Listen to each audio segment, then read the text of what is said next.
It's Sunday night. It's 8 o'clock. Welcome to All Lacrosse Live. I'm Gary Groob in Toronto, and with me as always, I have Shawn Slaght, who's made it back to Moose Jaw. Shawn, how are you? I'm doing pretty good. Surviving the blizzards out here. That's incredible. Yeah, I have a story too. So yeah. Mike, how are you? Over in Connecticut. I survived the high winds out here, so. Yeah, Mike wanted to go to the Hard Rock Cafe over in Mississippi, and it actually blew up over to him. It's pretty crazy. Very, very windy. It's been a weekend. I'll tell you, it's been a weekend. My GPS is a comedian because I guess somewhere along the line I pushed I didn't want tolls, and so it took me through rural Western New York to go over to Rochester from Toronto, and that was fine. You know, it's a nice sightly drive, a little bit more scenery than going through the interstate. But on the way home last night, it took me through rural Western New York. Now, not as sightly, not as scenic, pretty dark with no lights on any street, and me not being familiar with any of the streets made it for a very, very eyebrow-raising kind of a drive back to the border, where I could finally hit the QEW and have lights and highway and things. But yeah, it's just been amusing. But anyways, we got a big show for you tonight. Hopefully Caden's with us. We know Pat's going to be with us soon. We had 4 NLL games, plus we had some ALL to talk about as well. But as always, before we get rolling, just a reminder to everybody that all of our episodes are streamed live across Facebook, Twitter, YouTube, also Twitch. Remember to hit the subscribe, follow, and like buttons. Always share. Please enjoy all the affiliates across the Streampunk Entertainment Network, like Fly Like an Eagle, Hardcore Sports, Keep It in the Ring, Streampunk Cinema, Streampunk Combat, CFL, soccer, and other football shows as well. If you missed a show, no worries. You can grab all the shows on YouTube, which would be at Streampunk Cinema, Streampunk Combat, Streampunk Sports, or, of course, all across, all the time. And if you go there, of course, you will have retro games. You will have interviews, libraries of all of our shows, as well as you would get press conferences from what Shawn and I both put up yesterday, as well as many other things. Fights as well. We'll talk about that soon. Remember, you can stay up to date with all sports by visiting streampunkent.com with great articles from our huge staff of contributors. Also a reminder that our show is brought to you by 60. 60 is Canada's newest and most exciting uniform and teamwear brand, delivering top quality uniforms and teamwear that reflects the spirit and identity of each team. Their commitment to innovation and style sets them apart, ensuring that every customer experiences the perfect blend of style and functionality. Unleash your greatness with 60. Now, very important, add Lax Talk 10 to any and all of your orders to receive a 10% discount on your order. Each and every order. All right. How do you get to them? Well, first of all, you can go over to Instagram over at sweet_60. You can email them at info.sweet60@gmail.com or go to their website at www.sweet60.ca/60. Jim is more than happy to work with you on all of your needs, wants, desires.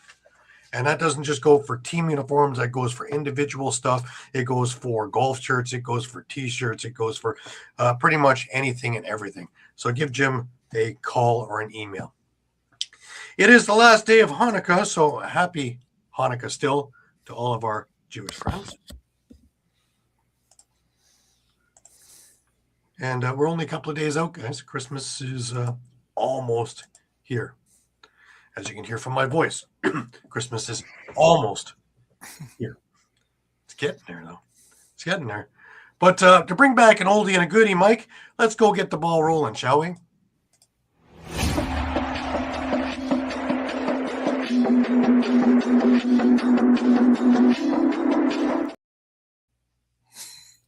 And there we are. Now, we had some ALL games, of course, today and yesterday. 4 of them all together on the slate. And I'll tell you, we had some interesting games. Peterborough is still undefeated. They're now 3-0. They beat the Oshawa Outlaws 22-18 and a real pitcher's duel over there. And I tell you, this Peterborough team just keeps getting stronger and stronger and stronger. One of the big additions, of course, is Aaron Woods, who had 4 goals and 4 assists on the day. Howie Francis is got 4 goals and an assist. Zach Thompson, 2 goals, 3 assists. Parker Sands with a couple of goals, and a whole lot of guys with singles as well. Zach Thompson, 2 goals, 3 assists. Nate Allen. Cam Milligan being the facilitator, a goal and 5 assists on the day. Big day for Peterborough. Jackson Hayner over in the nets had a good game as well. For Oshawa, John St. John, of course, 2 goals, 5 assists. Gareth Hay, 3 goals, 2 assists. Josh Gilroy with a pair, Zach Terry, Jake Gilmore, Ryan Hay, all with a pair of goals each as well. An absolute slobber knocker. Moving along, the late game on Saturday had the Whitby Steelhawks and the Brampton Express. And, Brampton pulled this one out, but boy, oh boy, it took a lot. In fact, it looked like Whitby was putting this one in the books. Brampton tied this game up with just 20 seconds left with Jeremy Searle converting an Andrew Horsley pass on the power play to put this over into overtime. 3 minutes and 58 seconds in, Penn Eistrad converted a Peyton Wallace pass, which was off a long lead pass from Lane Ruska to give Brampton the victory, 14-13. Of note, Parker Pfeiffer. I talk about him about every week because his stats are just incredible. And he had 3 goals and 7 assists on the day. Owen Orpana, 6 goals, 1 assist on the day. And Devin Pfeiffer, again, as the facilitator, didn't have any goals but 5 assists on the day for Whitby. For Brampton, Zach Sunderland with 4 goals, 2 assists. Curtis Ward with a pair of goals. Penn Eistrad with a pair of goals, including the game winner. Lucas Furra, Andrew Horsley, Ty Ingram, Carter Coffey, Mitch Jeffrey, and Jeremy Searle all with singles in the overtime win. We move over to this afternoon, and the Oswego Bears and the Toronto Monarchs got together. And, well, Oswego got back into the win column, beating Jordan Dance and the Toronto Monarchs 12-8. I say Jordan Dance because Jordan Dance had 4 of those Toronto goals on the day. And again, for Oswego, Josh Sanchez had a huge day with 4 goals, 3 assists. Eddie Renault, friend of the show, friend of mine, goal and 6 assists on the day. Dante Koulas, 2 goals, 4 assists on the day, as well as Xander De Laron with a pair of goals. Shane Hallowell and Charlie Frattini, as well as Lucas Beaver, each had singles in the victory. The late game had the Six Nations Snipers and the Paris River Wolves get together at the ILA. And, well, the Six Nations Snipers are winless no more. They beat Paris by a 2-point conversion touchdown, 24-7, guys. Nice, eh? By a converted touchdown. Oh, we're not playing football, are we? I'm telling you, this was right from the word go, man. It was 5-3 Six Nations after 1. Paris looked to get it right in the second. They scored 9 times in the second and was up where they were up 12-10 at the half. Not to be outdone, Six Nations came back and stormed back. They did with 9 goals in the third and only giving up 2, which changed the whole complexion of this game to a 19-14 lead heading into the fourth. And Six Nations took that one as well, 5-3. Looking at, so our Six Nations got probably the most balanced game of their probably the last couple of seasons. Jeremy Bombury had 3 goals, 8 assists. Jordan Goddard 5 goals, 5 assists. Jaden King, 3 goals, 6 assists. Mitch Zulian, 2 goals, 5 assists. Wes Whitlow, 3 goals, 4 assists. Colton Armitage, Avery Steinbach Parker, Nathan Fair, Ethan Fisher, all with a pair of goals each in the victory. For Paris, Carson Moyer had a great day. He had 7 goals, 6 assists on the day. Caden Merritt, he was the facilitator, he had a goal and 8 assists. Dawson Brown, 4 goals, 2 assists. Coach Nakamura, another friend of mine, 4 goals and an assist. Facilitator in this one was Jake Rosa, 4 assists on the day. Dylan Gillespie also added a goal in the loss. Next week, you have the Oswego Bears visiting Brampton on January the 2nd. It's going to be a hell of a game. Next week, there are no ALL East games, only a pair of West games, the Blackfish and Grizzlies and the Eagles and Sea Spring. So 2 weeks' time, you've got the Bears against the Express, Whitby against Toronto. That's going to be an interesting one. Also, that's going to be over at track on the Saturday. And on the Sunday, over at the ILA, you're going to have Peterborough against Paris and Oshawa against Six Nations. All great games to catch. Alrighty, that brings us over to the wonderful world of NLL. Now, we start off on Friday night, and we had the Oshawa Firewolves, who have had all kinds of trouble scoring, heading up against the Vancouver Warriors, who have had no trouble scoring.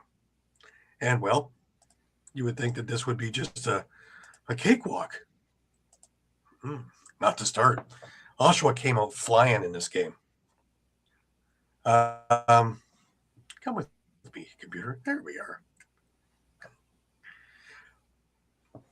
It looked like Christian Del Bianco was fighting it a bit in the first. He rectified this problem soon after, but they seemed to get a tell on him, and that seemed to be over the shoulder, usually over the left shoulder, top corner. Ethan Walker caught him there. Dyson Williams caught him there. Mike Byrne was just an absolute bulldog, and towards the net he went off a faceoff, which was only about 8 seconds after the Dyson Williams pass. He passed it to himself and went in on goal and scored. The only goal that Vancouver got in the first quarter was off that notorious goal scorer, Jackson Subak. Right. And he did it unassisted on top of that. So let that settle for a second. I'll wait. Yes, Jackson Subak. So that was 3-1. Alex Simmons came back with another shot, this time over the right shoulder of Del Bianco. And it was 4-1 after one. Now, it was Teddy Bear toss night over in Oshawa. And the second quarter, of course, was the Teddy Bear toss quarter. So, of course, Christian Del Bianco, he shut out the Oshawa Firewolves in the second, and there was no Teddy Bear toss in the second. In fact, the only goal, both goalies tightened up. It was quite the goaltending clinic between Jameson and Del Bianco. Marcus Clarich got 1 goal and brought Vancouver within a pair at the half. Taggart Clark gave everybody what they wanted. A couple of minutes into the third, he scored, and it rained teddy bears. Yes, it did. It rained a lot of teddy bears because they had a good crowd there too. And that was about it for the Oshawa Firewolves offense for a while again. We're seeing big chunks like this, right, Mike? Like 40 minutes at a time, 30 minutes at a time. Chunks, but... Well, half the game is a chunk, isn't it? While they were on hiatus, though, Keegan Ball, Curtis Dixon with an absolutely beautiful Superman goal, and Keegan Ball again on the power play, and it was tied 5-5 after 3 heading into the fourth quarter. Jesse King and Curtis Dixon again, as well as Marcus Clarich, score, and it is now 8-5 for Vancouver. Still no sight of the Oshawa offense. Finally, with a mere 8 seconds left, with 7.3 to be exact, Ethan Walker converted an Alex Simmons pass on the power play and it was 8-6, and that would be your final. I'm at a bit of a loss. They have absolutely no offense going on. There's 21 goals in 4 games, and Holden Cantoni and Tate Cantoni are still sitting on the sidelines. I don't understand this one particularly. I'm certain that they could use a howitzer like Holden. I'm sure they could use somebody like a Tate Cantoni to get inside there, let alone a number of other ones. Aaron Woods comes to mind also as a good player that seems to be scoring quite a bit in ALL, and he loves being out front. He loved it in Toronto. He'll love it over in Oshawa if he could. But I'm at a bit of a loss how we're really not doing much in the way of changing anything up to try and get more goal scoring. The ferocious power play of Oshawa went 1 for 4, but they got 2 shorthanded goals. For Vancouver, they went 1 for 4 and had 1 shorthanded goal. It was a night of shorties in this particular game. Where Oshawa shined was on the faceoff dot. They went 14 of 19 in the faceoff spot. Now, Oshawa is not at a loss for shots. They had 54 shots in this game. Usually they're outshot. They had 54 shots. And Del Bianco just put up astronomical numbers. 48 saves on the day. I'd say that's a pretty good day at the office, don't you think? Mike? Oh, yeah. Yeah. But once again, we're just talking of, does Oshawa do something, or do they leave things like this and it'll just work itself out? Shawn, let's start with you on this one. That's where I'm a bit perplexed too, because I mean, you look up and down that lineup, there really should be no need at all when you go through the, with Alex Simmons, That's not the Dyson answer Williams, either. Ethan Walker. I mean, you could go on and on and on, right? I mean, even if you bring in a Tate or anything I like like that. the idea of bringing in Holden, actually. I think he would serve that team a little more because as an outside shooter, just a howitzer. Yeah. Right? Still can shoot like anybody in the NLL and has done year after year and is looking for work. I guess my point is, if you bring in Holden or Tate, I mean, that doesn't solve why Alex Simmons isn't scoring. It doesn't solve why, Dyson Williams isn't scoring. It's still not solving the problem. It's maybe a Band-Aid. You can't rely on Doug Jamieson having just all-star game after all-star game to get you out of this, because if you're only going to score 5 goals in a game, you're not winning any games. None. 0. Yeah, because that's the thing. It's just, I guess, a little bit of a Band-Aid in the fact that if you bring in a Tate or a Holden, now you're basically relying on them to score because no one else is. It might just open up a few things. Is where I'm going with it, because they seem to have the Oshawa offense blueprint down pat, and defenses are adjusting to it.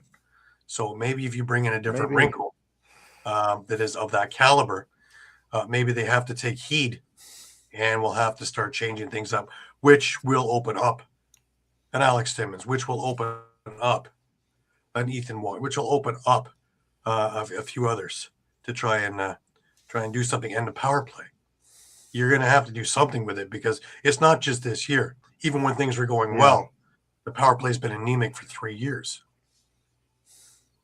So something has to be done, and soon, because you know how it works in this league. If you're looking up by midway through the year, that's where you're going to be looking pretty much by the end of the year, because that's a lot of teams that try and leapfrog to try and get in the top 8. Yeah. Mike, what do you think? I think I'd be concerned because if this trend continues, they'll be dead last in the league, and they don't have their first round pick next year. Belongs to he might be a little bit. I don't think he is, though. I watched him in junior, and I watched him the last couple of years NLL wise, and he's a very resourceful player. However, in an offense that is doing one-dimensional things, it's not really suiting, is it? And I really do think that they need to go back to the drawing board and get a little more creative, because this is kind of like the Rock thing.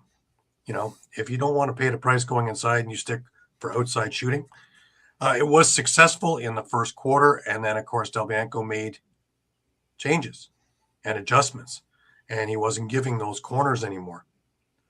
And he became a force. And he became, again, the sixth offensive player because many a play started with, first of all, him running and getting a loose ball, and secondly, his thread the needle passing. So it really does show the different dimensions that Vancouver has. Now, for Vancouver, guys, Curtis Dixon had a good game. Claridge had a good game. There were a number of people there who were kind of absent from what I would say was a very, very low-scoring affair.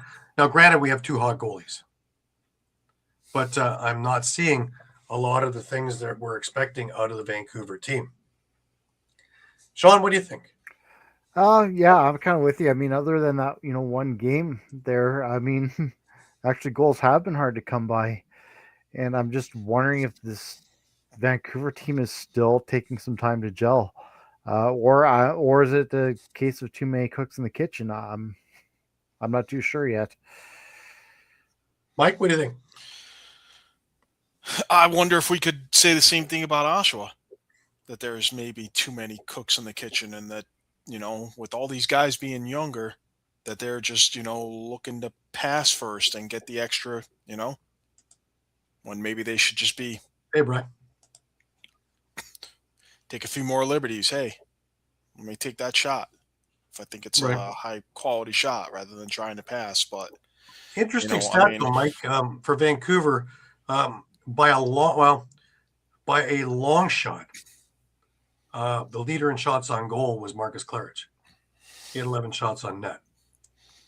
The closest to him was Keegan Ball with 7, and he had a pair of goals on the day as well. So when you're looking at some of the other guys, yeah, I mean, that's interesting, but if I'm a Vancouver, if I'm a Vancouver, I mean, I think I'm okay with that because, maybe there's concern that the ball will be, a little too much in Ball's stick, in Dixon's stick, in Charlene Beatty's stick.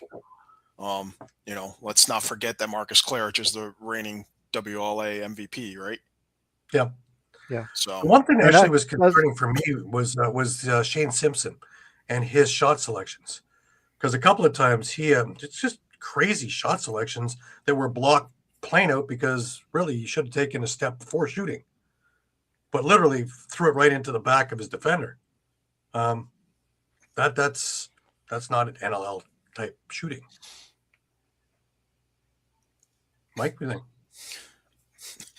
Yeah, I think it goes to what Shawn's saying about them still needing time to gel. I mean, they do have a lot of new pieces.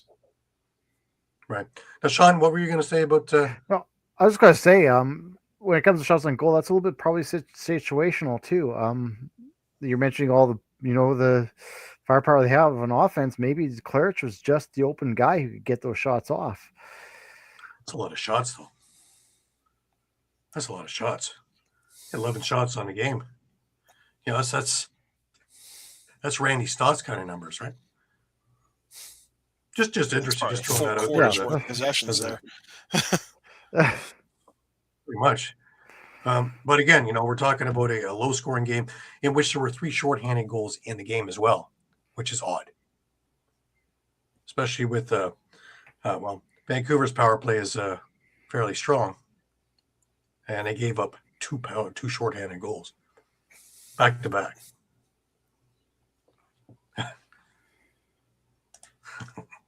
Yeah, wow.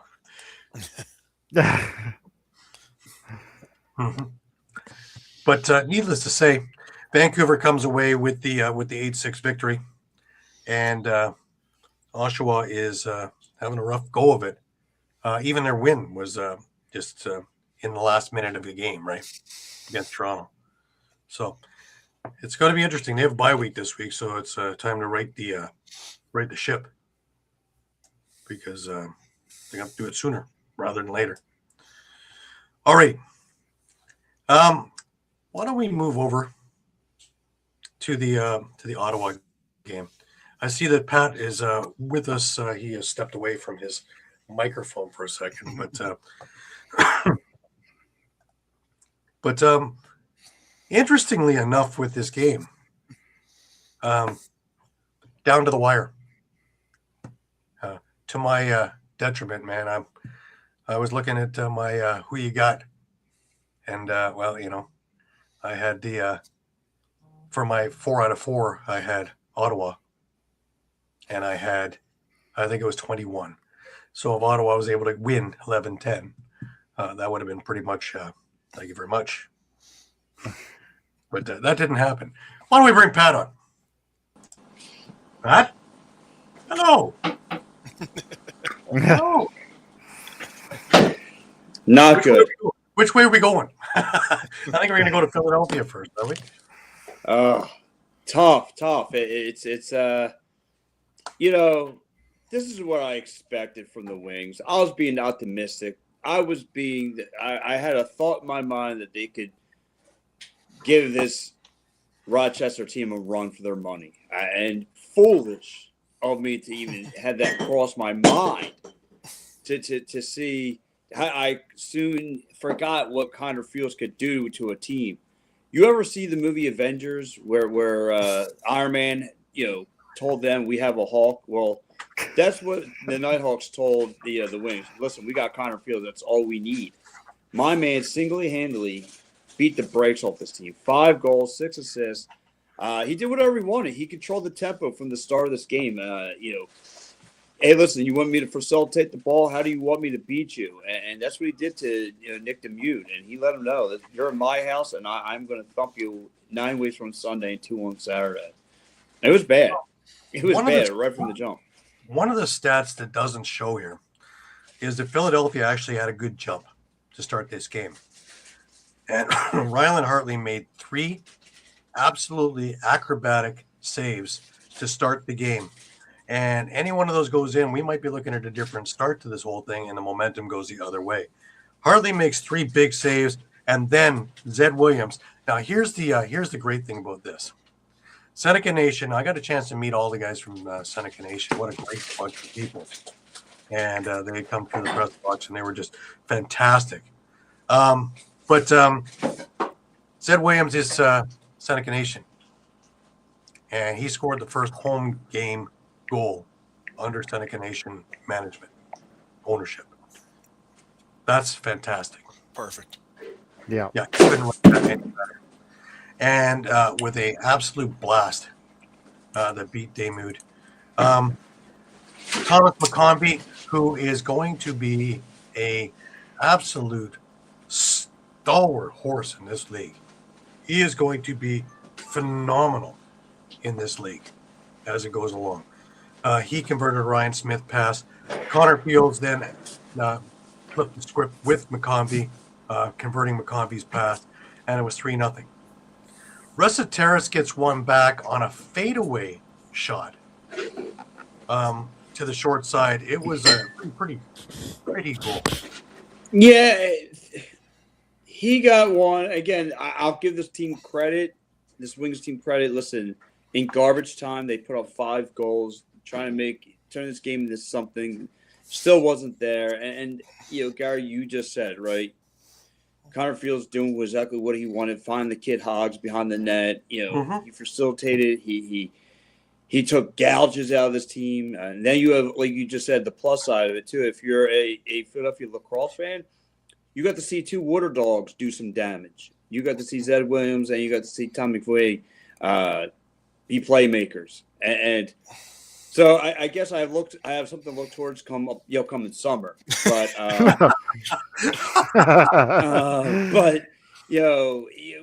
again, that Nighthawks team is just all around. Listen, you got a great head coach.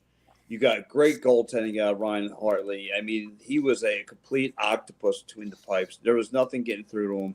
And then you have on the other side, like I said, led by Connor Fields and that stacked offense. So again, you have one team who's pretty much ready for a cup run, and you have a team that's still trying to figure things out. Now, here's another story on the night, though, because the next goal after the Recitaris one was Jake Pizzano. Now, he had 3. This is his first professional hat trick. Yeah. And he was just an absolute buzzsaw in this game. 3 goals and an assist. And even Hazen, he wasn't in the original blueprint of this, but boy, when that comes through, you'll take it any way you can get it. Yeah. His goal off a Dan Coates feed. Graydon Hogg with a beauty from behind the net off a Connor Fields pass. Just an absolute gorgeous diving goal. To end the first. Philly opens up the second, and, well, Sam Leclerc on the power play. Now, here's the one that I like, was Dustin Burkhoff. It was a shot wide by Rochester, and on the rebound, Burkhoff picks it up, goes coast to coast, and is able to beat Hartley. And it's 5-3. We're in a game here. Now, the story of the night again.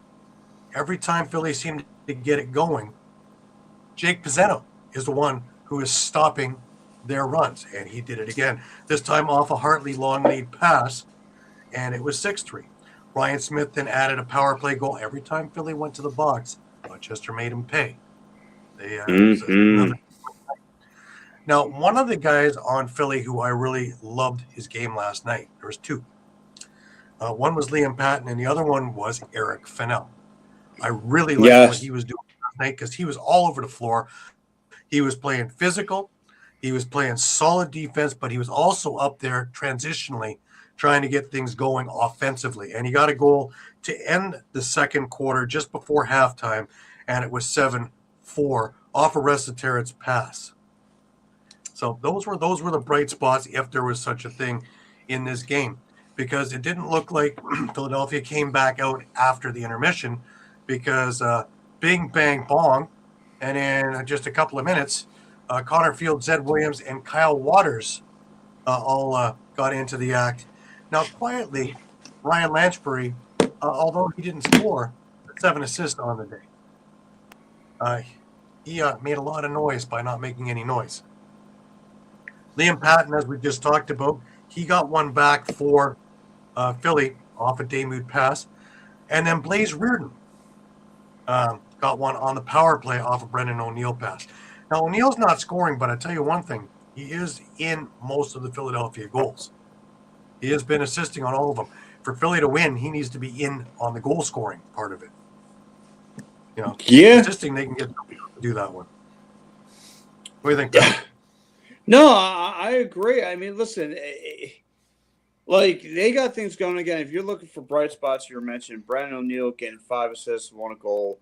Eric Fennell, who's coming off a 2-year injury window, seems to be not have missed a step at all. What I like to see him, score more goals. I think that's going to come with some time. But, I think, again, for this team to look to be down and out, they had a couple bright spots. Again, they try to make a game out of it. It was just too much damage to me was done in the first half from Rochester that kept Philly from even coming close. And like you said, every time that they had a little bit of breathing room, well, listen, Rochester kind of got all the air out of that bag quickly. And they did. Yeah. They played a good game, and credit credit to the Wings who are trying to come up with something out of nothing. But this is just too much. And listen, this is the first time Ian Rubel got to really, from coming off a nice little win against Colorado. Now you got a taste of humble pie when you faced a legit contender for that cup. Like this is a real deal team. And you're playing against a reigning MVP. This is what comes with the territory. I mean, you gotta accept the fact that Connor Fields is just going to get his, and there's just nothing you can do about it. He's, like you say, he's so creative. He finds the kid Hogs behind the net. Like I said, to me, he controlled this game from open tip off. If he decided he wanted to score, if he saw something he liked, he took advantage of it. If he saw a player that was open, he got creative and got him the ball when it needed to. I mean, This was good, and then it doesn't make it. It makes things harder for the Philadelphia Wings when you face it against a top-notch goaltender like Ryan Hartley, who was obviously fully healthy and on his A game. Well, it's also that Philadelphia's defense, big as they are, bruising as they are not as nimble as Rochester. And one of the plans Rochester had was getting them moving all over the place, because once you got them moving, they weren't in position. And as soon as they pull you out, somebody else is in, whether it be McConvey, whether it be Fields, whether it be Hogg, whether it be Waters, whether it can go on. And somebody got in there, Zed Williams. He would, make a pick and find the empty spot, and away he went and sailed them in. So there's so many different weapons that Rochester had, and they used it, and they used it smartly, and they didn't use it all the same times. And they were creative throughout the night. Now, into the fourth quarter, things were getting chippy. You could see that they were getting chippy. There were a lot of little things going on all the way through, scrums all over the place. And then finally it bowled over. Now, we're talking about the goal, and I have the clip of the goaltender fight to show you. But how did we get into a goaltender fight? Well, we had about everybody on the floor already into a little melee before that. And then these two guys decided, hey, we're here too. And, of course, this is what happened.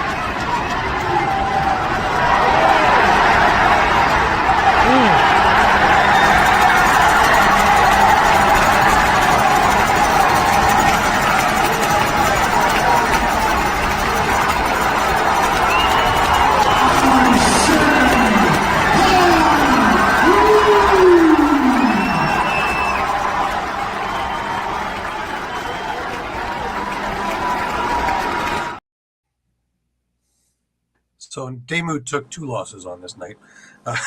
But credit to him is, he got knocked down early on. He got back up, and he actually, for a while there, he had Hartley because he got the inside on him, and Hartley couldn't get his punch around him. But as soon as he hit the one and was able to get free, he was able to catch another one, and a couple of good ones in there. But needless to say, they both took 5s in games. In came Deacon Knott, and in came Riley Hutchcraft. And at the end of the game, Riley Hutchcraft leveled one of the Wings for taking a shot after the horn. So Dalton Young of all people, yep. But hey, it was a boisterous night over in Rochester. Being up in the press box, was it full? No. Was it energetic? Oh yes. A decent crowd and a lot of energy, and they love their Nighthawks, and they are so thankful that Seneca Nation picked them up and they weren't losing their franchise. So thank goodness for that, and a great ownership group. I got it. I've said it a few times now. I'll say it again and again. A terrific ownership group, and everything that is that I saw back behind the scenes yesterday is just absolutely top notch. They pay attention to detail. So, a nicer bunch of people, this can't happen to. So having a great team is just an absolute bonus. Before we get any further, I just want to pull up Mike Hazen and what he said after the game. Head coach. Pretty high right now. Like I say, it was a very exciting ending to the game. It was good. We had a great effort after that field. Offensively, we were clicking on all cylinders. Defensively, we were really good. Hearts making great saves. Got away from it a little bit there late in the fourth quarter with, we started worrying about what referees were doing rather than just trying to make sure we're doing what we do best and close it out. But entertaining. Hopefully it brings a few more bodies to seats next week or next time we're here. I guess you talked about the excitement. Can you just walk us through a goalie fight? What's going through your mind there? Don't do it. That's the way he played. But again, he's an emotional guy, and is what it is. Obviously, a lot of goals early and often in that first period. Can you just walk us through what was working for you guys early in this one? It's just it's what we do. We're such an unselfish group that just move the ball, move our feet. Anybody that's open, we find it. And again, it's a group that's so unselfish, and we were doing that, and we were hitting our shots and making the most of our opportunities tonight, which is just what we need to do moving forward. So, Smitty this morning said it was a family-style offense, everyone eats. Did you realize this morning that he meant Jake Piscino is eating too? We'll take those ones when he gives them up, right? But yeah, no, he wasn't part of the script. But again, we're trying to be focused on our 5-on-5 game. And when we get those ones, so we get 3 of those ones, we'll take them. Well, and just with Jake too, he came out, he was moving fast on the defensive end. He picked up a lot of loose balls, which turned in some of those transition offense. Talk about the maturation of his game, because we've really seen him take it to a different level in these first 2 games. Yeah, again, he's got great feet, he's got great athleticism, he's got a really good IQ for playing D, but also getting off the floor. And again, we tasked him tonight, to find 34 as much as he possibly could. And again, that's his maturity as he's been growing. That we're sending a young guy that can match feet, maybe not size, but he has the ability to stay with one of the big boys and shut him down. I thought we did a really good job with him starting it and the rest of us supporting. Well, the team is predominantly the same as last year, but one of the big additions was Zed Williams. He got a couple tonight. How nice was it that someone from the Seneca Nation scored the first goal of the first home game with a new ownership? Yeah, I think it's really special. And again, it's a special night, just what he's gone through the last little while and the steps on there. It's just, I can't even imagine. But again, this is what this game does. It just allows us to heal and we can move forward, and it was great that he got us started. Again, he set the tone for us right for that. And certainly we've gone about 5 questions. We haven't talked about the reigning MVP. Connor Fields once again did it all tonight, scoring, dishing, getting loose balls. I mean, he had a traditional Connor Fields game tonight. Yeah, it feels he was really good tonight.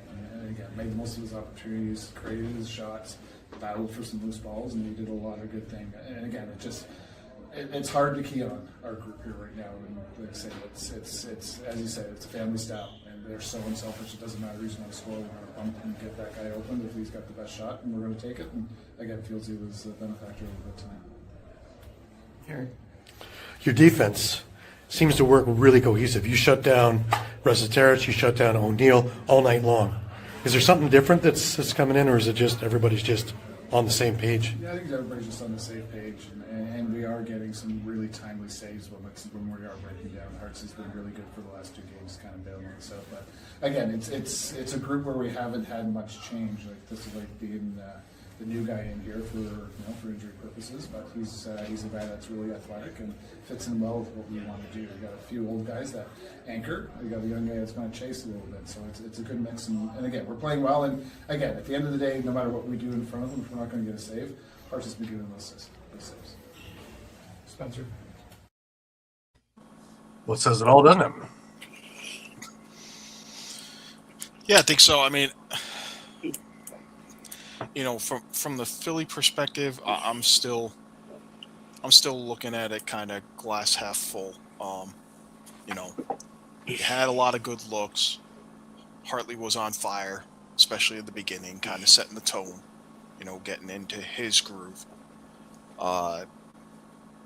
You certainly weren't expecting a hat trick out of Jake Piscino.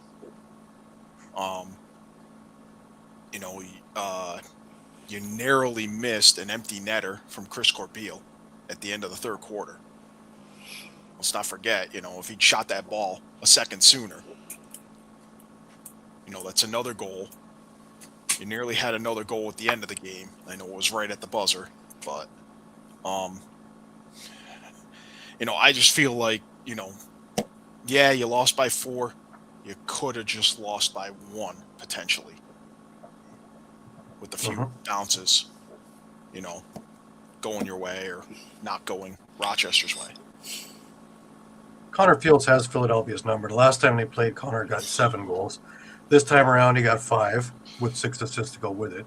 So you have to go in for plan B is kind of mitigate what he can do, but really you have to worry about everybody else because he's going to get. Yeah, like absolutely. Heath, right? I agree. I agree. I think some of the things I'm seeing there's things I'm seeing from Philly, in spite of losing. There's things I'm seeing from Philly that I didn't see last year. Guys moving on defense, constantly moving.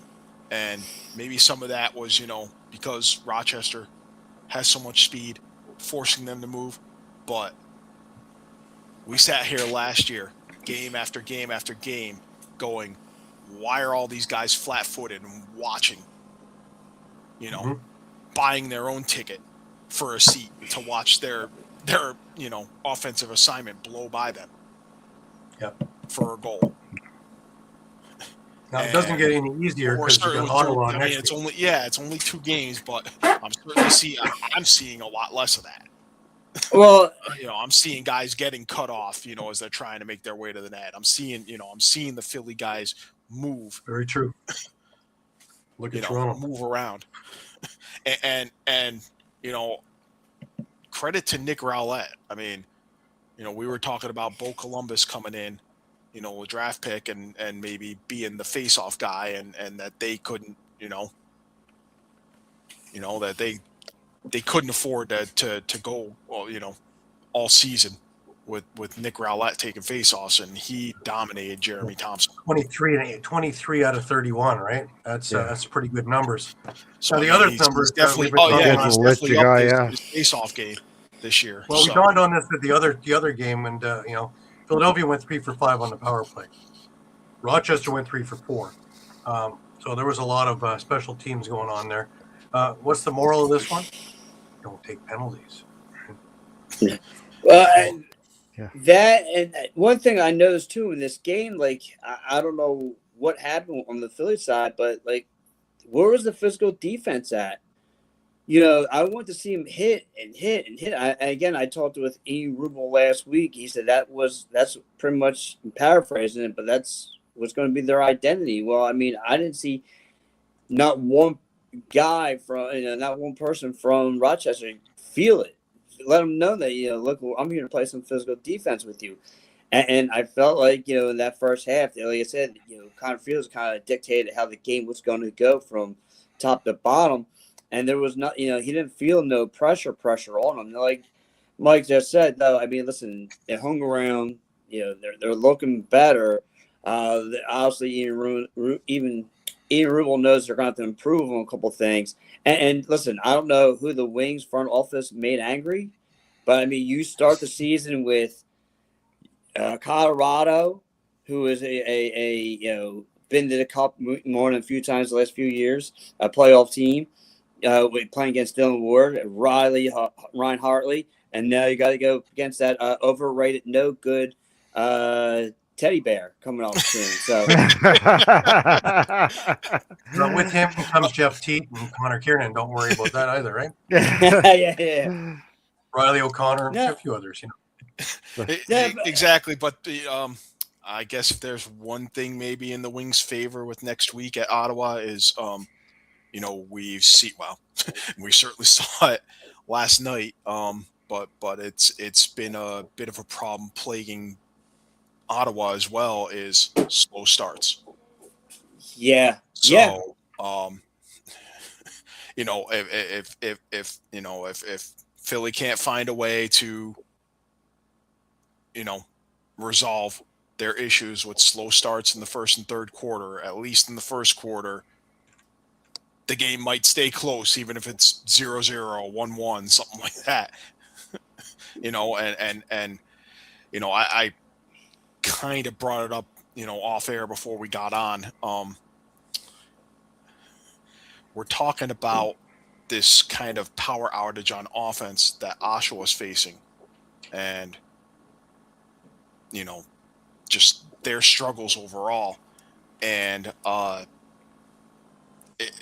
just kind of wonder, at what point is it a problem versus, say, a few years ago when Colorado was, on their way to winning the Cup, and they were winning a lot of tight, low-scoring defensive games, 8-7, those kinds of games.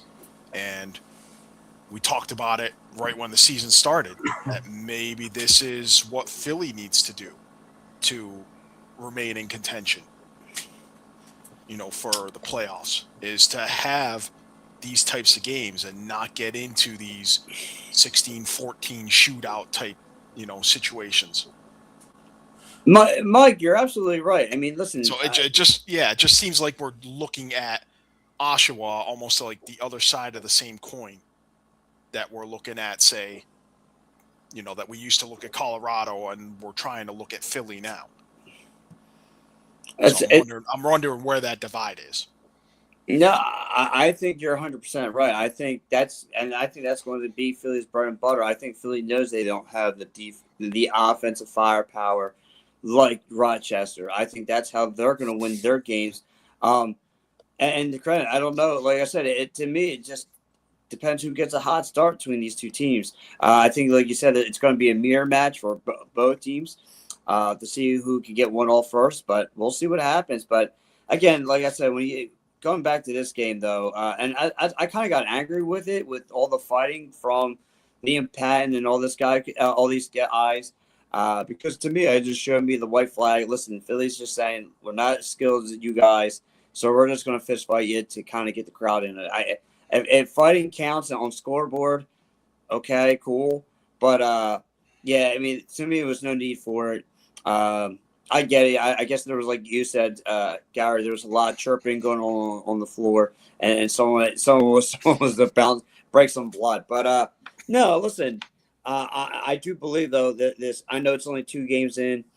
I know this was only the Nighthawks' opening night, but I truly believe that squad is built for the Cup. I mean, look, you have all the greats have it. They have he kind of feels now has a supporting cast. He's got Williams, he's got McVeigh and McVoy, and himself. I mean, that's going to be a 3-headed monster that every defense in the NLL is going to have to deal with. And who's going to be up to take on that? Yeah, I agree. Now, pivoting, let's get over back to the Ottawa and Las Vegas game. Mike, as you said, slow starts have plagued Ottawa. And no,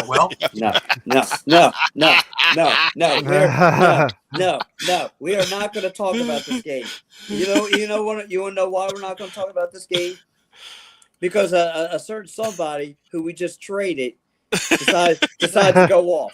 Well, they trade him. He walked in free agency, but well, still, I mean. And I guess it's all in the Sin City. My man put up a hat trick and 4 assists. I'm done. I can't win. You leave Philly, you become something.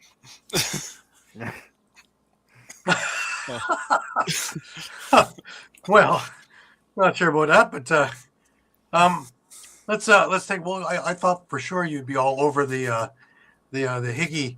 Not having a good start. No. Nothing after 1, right? Oh, Higgy. A little rough start from Mr. Higgins, but no, I was perplexed seeing Mitch Jones go off. I've been begging for that kind of game to be here. For the last 2 years, he's been here. That's got me more upset than anything. Gosh, you look, and then there's Higgy. He's all right. I'm just, I just can't wait for next week. You know what I mean? Well, I mean, obviously a great start for Vegas. Getting out to a 6-0 lead. 4. 6-0. Rob Hellier finally breaks the run there in the second quarter, but they tack on 3 more. Now they're up 9-1. They go into the half 9-4, but Vegas has had their issues too. Obviously, not only being able to get out to leads, but being able to hold leads when they actually have them. So Ottawa, in addition to the 3 goals at the end of the second quarter, reels off another 5 goals through the third and the fourth to tie the game at 9 with about a little over 9 minutes left to play. And that's with, relatively little involvement from Jeff Teat. I think he had 1 goal and 5 assists on the night, or 1 goal and 4 assists. I'm sorry. So, and his goal didn't come till on a power play in the 4th quarter. So, the Vegas defense did a pretty good job of keeping him in check for the most part. He had 20 shots on net too, right? Yeah, which I guess, we're talking about the number of shots that these other 20 guys for are him, 37 for the rest of the team. Yeah, and 12 for Hellier. So I mean, that's there's That's more than half. More than half right there, yeah. Yeah, so maybe a little bit of disparity there. So I mean, I guess they the Black Bears have their own offensive issues to address. Certainly, being able to spread the ball around. But I guess I look at this game and kudos to Vegas for not letting it slip away, because this is the kind of thing, with all the changes they've made and the expectations that are kind of being set now. For them first of all to kind of go in Vancouver and as Shawn put it last week, look pedestrian, and a near blowout loss certainly raised some questions, but to come back home and have their home opener and have that happen where they're up 9-1 and they basically blow a 9-1 lead and still find a way to win, that's you got to be able to take something out of that, some sort of momentum or some sort of positivity. Well, that's the into positive. The next contest. The positive is it was Miss Jones for them, for Vegas. I mean, this is why he's here to win these kind of situations for you. Again, the Bears going on, they get slapped around. This is again the ugly side of Higgins. I've been saying for a while, but no, I mean, listen, that offense, they start to cook in the second quarter, and they didn't look back, and which now has me going to already mark this down, Gary, in the pick'ems. Ottawa is going to take the W against Philly right off the bat. I look at this, and there's a couple of things that really concern me about Vegas. Is that from about 2 minutes left in the second, it stopped until the end of the game, until 2 minutes left in the game. Yeah, almost 30 minutes where Vegas didn't do a thing, and it was all Ottawa. If they were able to hold another couple of minutes, it probably would be Ottawa in the W column, not the L. That for the amount of changes that they made and the amount of people that they brought in, and we can't say Fraser wasn't in the line because he played, he scored. So this is the Vegas team, and you can't blame Kells because he only gave up 9. Where is all this massive scoring that we all sat there and went, holy, oh my! Yeah. I'll agree to some extent, but this was Fraser's first game. He was a last-minute scratch against Vancouver, so I'm sure that was obviously a disappointment. But I would take this gelling that they need to gel on this team more than I would accept the one on Vancouver, since half of that Vancouver team played together in Calgary when they won the Cup. So yeah, gelling on this one I can understand. But I would also say there's some positives. Certainly you need to consider that there is 9-1. There's definitely positives, right? Yeah, but there is going to be some adjustment for a guy like Fraser. Sure, everyone knows about all the highlight reel goals and all that stuff, the 3 championships and whatnot, but now he's in a situation where he's the number 1 guy probably on the right-hand side. Mm-hmm.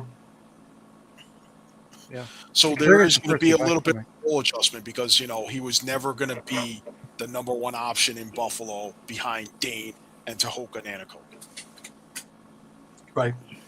So now he's coming in, and it's a chance to, and even more so with Jack Hanna holding out right now, it's more of a chance for not only him to kind of find what he needs to up his game, but you got 2 goals and 2 assists out of him. Yeah. You got 2 goals and 3 assists out of Jonathan Donville, who, you want to talk about power outages, he struggled last year.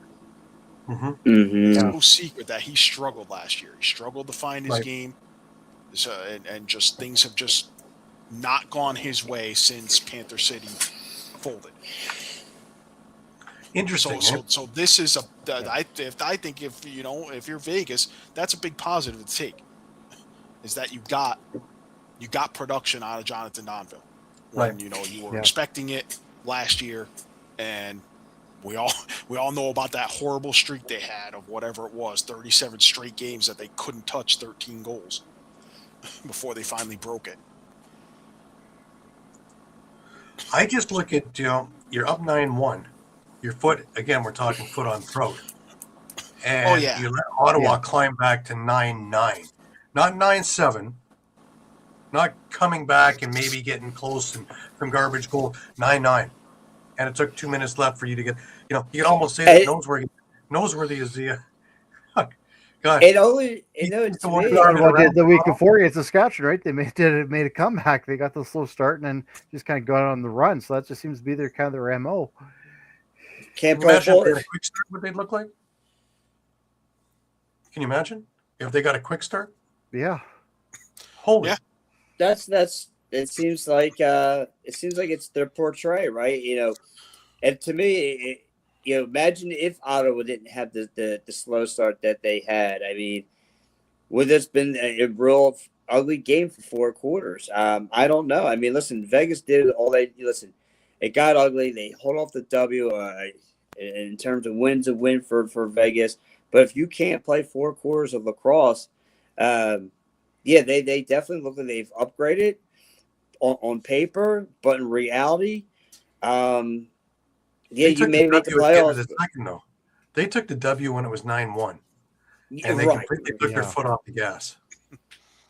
True, and like I said, if this game would have went a little bit longer, this could have been an Ottawa game. All I now know is Jeff Teat not scoring is only going to tell me, "Come on in, Philly. I got a treat for you. I got a treat.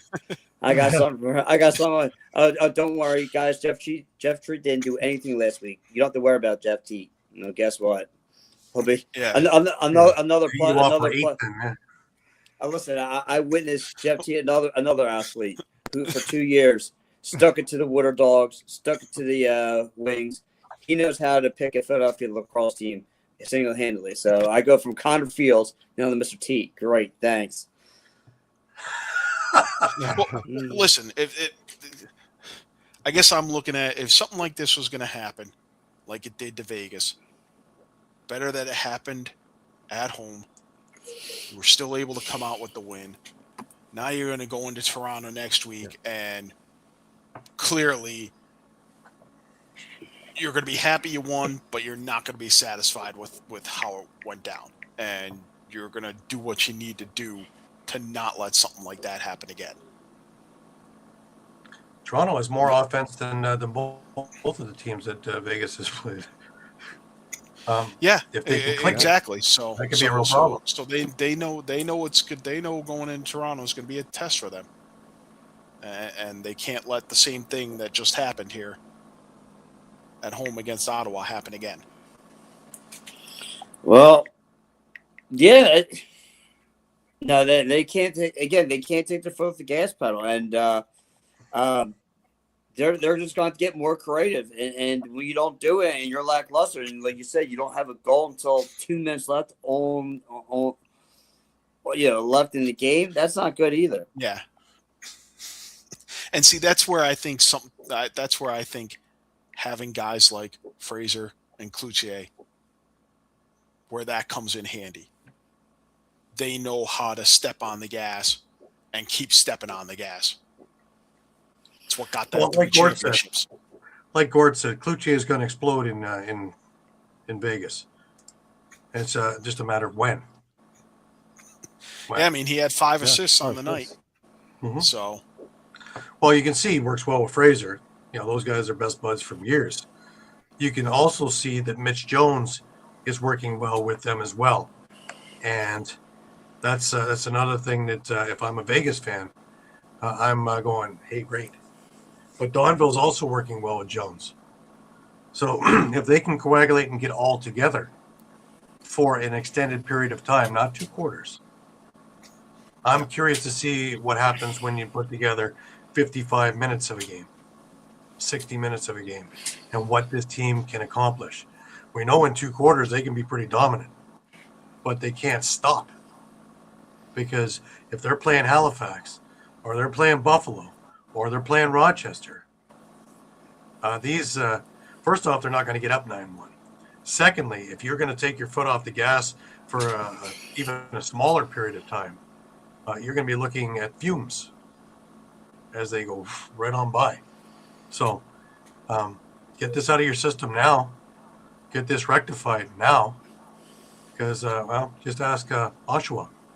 When you take extended periods off, what happens? That's usually a rocketing thing minutes. to the hell. Yeah, that's frightening. That is scary. And like again, maybe I'm in the fact that maybe, like you said, they took for whatever reason in this game they took their foot off the gas pedal and they couldn't dial up something creative. But like you said, in those situations against the Rochesters in the world, you're going to play 4 quarters of lacrosse. There's no breaks, no intermissions. Well, let's go with one other thing. Is Landon Kells made 48 saves. He got peppered. So their defense took off the night off as well. 48 saves. That means he faced 57 shots. That's a lot of rubber. Yep. Yeah. That's Higgins on Philadelphia kind of numbers. Yep. Ow. Yeah, I know that's painful, isn't it, Pat? Oh. Oh, painful. Higgins, on the other hand, 34 saves, 44 shots. Not the greatest of nights. Decent, but not the greatest of nights. That's not going to steal you a game. Almost did, though. No, and it goes back to what we were talking about last year with Ottawa. That they can't just be relying on Jeff Teat to score at will and Zach Higgins to play out of his mind. Yeah. And Yeah, no, I agree. Yep. I agree. It's going to be interesting. Gosh, I wish Ottawa would have won. I wanted my sweatshirt. They didn't get enough of those games, and they missed the playoffs. Yeah. Like I say, gosh, I wish they would have won. I would have wanted my sweatshirt from Coolbet. It's 2 weeks in a row. It just slid out of my hands. Ottawa have to be part of both of them. On either side of the win column. Yeah. They're my kryptonite this year.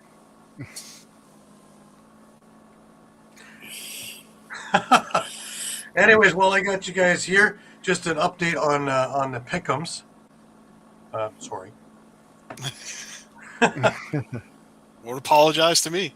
Well, Mike went 3-1. Shawn went 3-1. Gary went 3-1. Caden went 4-0. Oh. Wow. Yeah. Pat went 2-2. No. So our year to date has me in the lead with 13 wins, 4 losses. Mike sitting there comfortably in second, 11 wins, 6 losses. Shawn has jettisoned up into third, 10-7.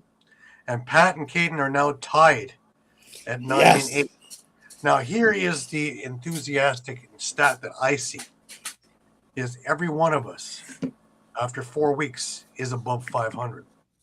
Hey. Not bad. There you Even me. Yay. Even Mike.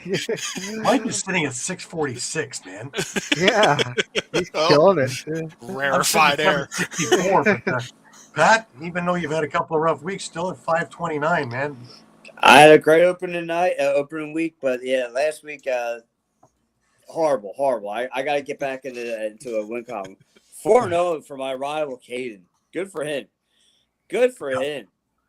Yeah, he had an offer week last week, right? Yeah. So he's not even that effort. Yeah. Man, not bad. It's good. Not bad at all, gentlemen. Well, Pat, as always, it is always amusing and always informative having you on the show with us. Yeah, listen, gentlemen. Come from much else. And listen, gentlemen, it's always glad. I'm always glad to be on here, picking your minds. Next week, I should feel a little better knowing who's between the pipes for Ottawa. But I'm not going to anticipate Mr. Teat coming in, or we're going out to Mr. Teat's house, and it can get ugly fast. So again, I don't know who's going to step up. I guess Joe Russ, Terrence Miles will put the whole team on his back and see what he does from here. I don't know what they're going to do offensively, but hopefully they'll get something rocking. Well, listen, you know who's going to be between the pipes for Ottawa, but also know that Deacon not, because of this fight between Hartley and Damoud, both of them getting assessed misconduct penalties. One day. Both of them will be sitting out. I mean, unless I don't know if they can appeal through the union and not sit out. I mean, it might be in Philly's best interest to not appeal and start Deacon not against Ottawa, because I believe their next game is at Rochester. Buffalo? Yeah, Rochester. Rochester here. Yeah, Rochester here on the 9th. So, the rematch. Oh, yeah. Which I don't know how many times I was asked if I'm going to Philadelphia for that game. I don't know how many times I'm answering that question, but Pat, just want to wish you a Merry Christmas before we send you off into Philly space. To the abyss, yes, and to the abyss. Listen, you gentlemen have a great Merry Christmas, Happy New Year, and we'll touch base next week. Absolutely. See you, fellas. That's Pat Bernard with the Wings Nest. All righty. Well, that leaves us with one game. And I thought we would be able to count the goals as when we were doing the press conferences. We all thought we were going to be able to count the goals on one hand. Slow, eh? Because for 3 quarters, I think it was still on one hand. Yeah. And funny enough, too, you mentioned, Gary, 3 shorthanded goals. That's the theme of the week. Low scored game, yeah. Very bizarre game, but it was a defensive and goaltending clinic, to say the least. Ties the regular season record for least amount of total goals, with the Rush coming with the 7-4 win over Georgia. Georgia had 1 goal through 3 quarters. And who got that goal? Nolan Byrne. That's a household name. Have you heard of him? Yeah. Nope. No. Yeah. So, I mean, amazing. So, I mean, credits to Saskatchewan's defense, and Frank Giuliano played unbelievable, and really Brett Dobson too. I mean, Dobson pretty much kept Georgia in this game. But the fourth quarter, here we go again. Right. The Rush are up 4 goals, 5-1. Jordan McIntosh scores. Jacob Hickey scores a shorthanded goal, and Nolan Byrne scores. And Georgia is right back in the game again. The Rush led another team back in the game in the fourth quarter. Luckily, there's a few. Mike Messner made some huge block shots late in that game. Austin Shanks kind of finally put the game away with 46 seconds left. Then I kind of give Holden Garland a hard time at the end of the game, the press conferences, because he got an empty netter. Not known for his scoring prowess, so he got an empty netter with 20 seconds left, and that pretty much ended it. But looking at both sides of these, doesn't it? Gonna bring you back to the Minsky days where it went like 2 seasons without a goal. Yeah, exactly. And you're always betting, okay, when's Rubish going to get the goal? All right. Yeah, Rubish. Sorry, Rubish, not Minsky. Yeah. Yeah. Interesting. But now my question is, where's Lyle? Yeah. Where's Brian Cole? Where were any of these guys? They were dressed. No, that's a great question. I mean, one Caleb goal Benedict, through. I've been telling him and blowing the trumpet on him for 2 seasons now. 1 assist. Yeah. Where are these guys? Shane Jackson, 1 assist. 1 assist. Yeah. I'm a little bit perplexed with Ben Trumbull had such a great summer, so promising as a rookie. Yeah. Nothing. I mean, curious again, about it. Where one goal through 3 quarters. I mean, that's like you're taking a great performance by Brett Dobson, who gave up 6, and the empty netter, of course, but who gave up 6. That should be enough to win a game in the NLL. Oh, 100%. And 3 of your 3 points on a night. 3 points on a night went to Nolan Burns. Right, Nolan Byrne. And again, one of your 4 goals was a shorty. So what's going on in Georgia that we're not seeing? Because Georgia barely scored last week and they won. They didn't look all that cohesive against Buffalo in their first game. Well, another thing I'll throw out on kind of the other side for the Rush, especially with a low-scoring Georgia team, you have Jake Naso back, and he went 12 for 15.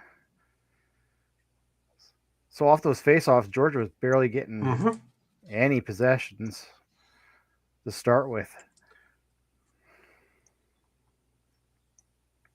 Well, both teams' power play was anemic, right? If it was football, they'd be declining penalties left, right, and center. Yeah.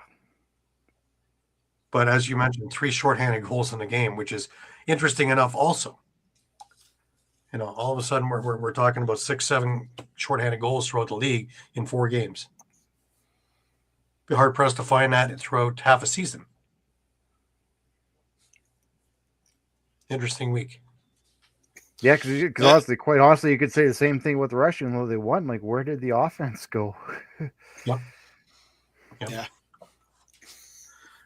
And the other thing I pointed out off air, and we talked about the goaling fight. And yes, so Gord brings up a good point with the offense being down. So we're through 17 games now. And through 17 games last year, the total number of goals scored was 63 higher than this year. So I mean, you're talking maybe 3 more standard NLL games as far as goals scored. Well, for the last number of years, we've been listening to people talk, well, goal scoring's down, and we've been looking at them going, no, and showing stats. This year, they're right on the money, and in big numbers. Yeah, so I mean, now we're concerned about Oshawa's offense. We're concerned about Philly's offense. We're concerned about Vegas's offense. We're concerned about Ottawa's offense. Now we're concerned about Georgia's offense. We're even concerned about Saskatchewan's offense. We were concerned before the season started. Toronto hasn't allowed me, even though they have all these first-round picks. And we were concerned before the season started about Calgary's offense. Pretty much named every half the league saying we're concerned with their offense. Yeah. Who isn't in this troublesome zone? Well, I think Calgary has shown us that they're not, even though we thought they were going to be. Yeah. because they put up double digits in both their games despite being 0-2. Gordon, isn't that the last time the Leafs won the Stanley Cup? Isn't that the last time the Leafs won the Stanley Cup? Yeah, 6-7. Yeah, 13, Oh, well. 13-10, and we were just talking about how Rochester threw it was at the middle of the third quarter of the game last night. They were up to 25 total goals on the season, and Oshawa through 4 full games 21 has only 21 goals. Yeah. Well, Calgary through 2 games has 23 goals. So it's not like their offense is struggling. So they put up double digits in both their goals despite being 0-2. So I think that's one team that I don't think we should necessarily be concerned about offensive-wise. Obviously Buffalo. Obviously Halifax. Rochester. Yeah. I think, Rochester. Is there anybody else? San Diego, maybe. I know Yeah. I wouldn't give them that one. They didn't look too good last week. The game against Rochester was not good. Yeah. But hey, Vancouver's game against Colorado was not good either. Colorado's another one where they had 17 goals in 2 games, right? Yeah. Toronto's only had 18 goals in 2 games with all that firepower. Ottawa in 3 games so what has is had it? 33 goals. Is it offenses not clicking? Is it defenses playing better? Is it goalie play being better? Is it a little bit of everything? I don't think we certainly can't pin this on the bandit rule, because the bandit rule was designed to more goals. Yeah. No, I think it's a bit of column A, bit of column B, might be a bit of column C. I think goaltending has just been absolutely off the charts. We've seen Doug Jamieson play out of his mind. We've seen Ryland Hartley play out of his mind. We've seen Chris Riglieri play absolutely spectacular. We've seen Dobson put a couple of really great games together. Probably the only reason why Georgia's not sitting at 0-3. Frankie. He's had a couple of good games, even though we had a rough fourth quarter against Ottawa. But I don't know if that was all his fault. Yeah, Saskatchewan's regular thing now is fourth quarter we catch the plane. That's what I was going to say. You know what? We can talk about the Russia's offense all we want, but I think that's just the bigger issue with Saskatchewan is that fourth quarter. And Del Bianco, got to figure out that we can't say that he's not part of this, spectacular goalie thing too, because he looked great against Oshawa. Faced a lot of shots too. Well, I do want to make one other point there, and it goes to Shawn and Saskatchewan. Maybe this is part of the problem with the late game meltdowns. Is we just saw that goalie fight, and you look at the league leaders in penalty minutes right now. Damoud and Hartley are both in the top 5 because of their major and the game misconduct. Yeah. But the other 3 guys in the top 5 are rush players. Very uncharacteristic. Yeah, and that is interesting because, you mentioned, I think it's Boudreau, Messenger, and Garland.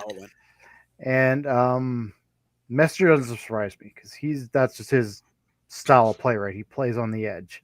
Right. Those other 2 are definitely head scratchers. Yeah. Right. So, hey, if they're taking those penalties, if they happen to be taking those penalties later in the game and teams are capitalizing on the power play. Right. That's how they're clawing their way back into games. All right. Let's have a look at what's coming up this coming weekend. And, Saskatchewan's got Halifax in Halifax. That's no easy task, and they better not be taking the fourth quarter off. Yeah.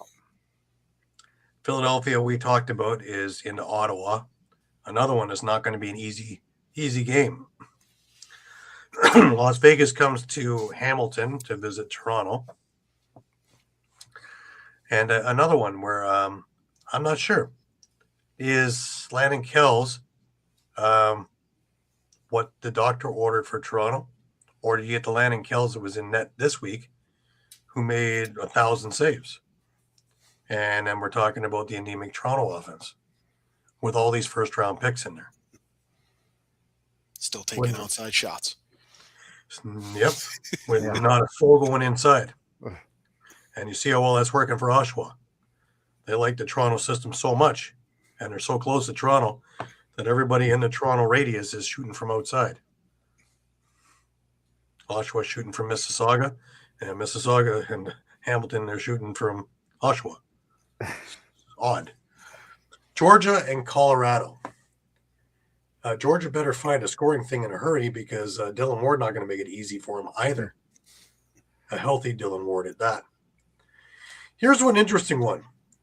Buffalo and Calgary. It's a Sunday night game. It will be on as we're on. So we'll be able to give you live, up-to-date scores. But Calgary's scoring. We can see if it's for real against Matt Vince. Yeah. But also, Matt Vince hasn't been having the easiest of times this year because Calgary exposed something by playing really not as every team has. You know, they're a little on the offside ideas that make things work.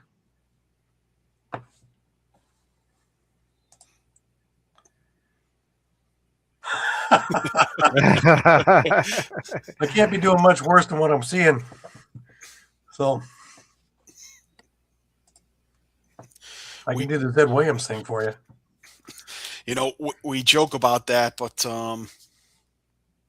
while we joke about that, Eduardo's with us. Eduardo, welcome. Eduardo. Hey, Eduardo, while we joke about that, think about some guys who are not on an NLL team right now. Catones. Yeah. Guys who will get inside, like a Tate Catoni.